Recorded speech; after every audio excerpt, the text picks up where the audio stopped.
परसों मेरी लड़ाई भी हुई है। अच्छा, ना मारा पीटा है, कपड़े फाड़े हैं, वो शर्ट पड़ी हुई है, इधर गर्दन पे निशान थे, यहाँ हाथों में अभी भी हैं, ये देखे। क्या आपको इन्होंने मारा है? हाँ बेटी भी जी। ले गए और मारते भी हैं? मारते भी हैं, धमकियां देते हैं मेरी बेटी को।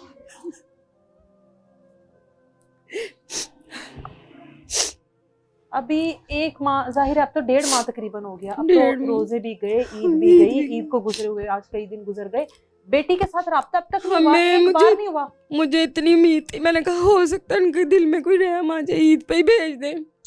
मैंने कपड़े 4 जोड़े लिए, अपनी बेटियों के 4 जोड़े लिए, 4 बेटियां मेरी, 4 जोड़े लूंगी, लेकिन उनको तरस नहीं आया, उन्होंने नहीं दी।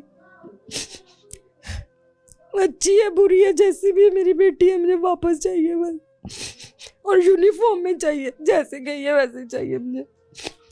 मेरी आप सबसे अपील है, मरियम नवाज साहबा से भी, जितने भी बड़े अफसरान हैं उन सबसे अपील है कि आपसे गुजारिश है, मुझे मेरी बेटी यूनिफॉर्म में वापस चाहिए बस।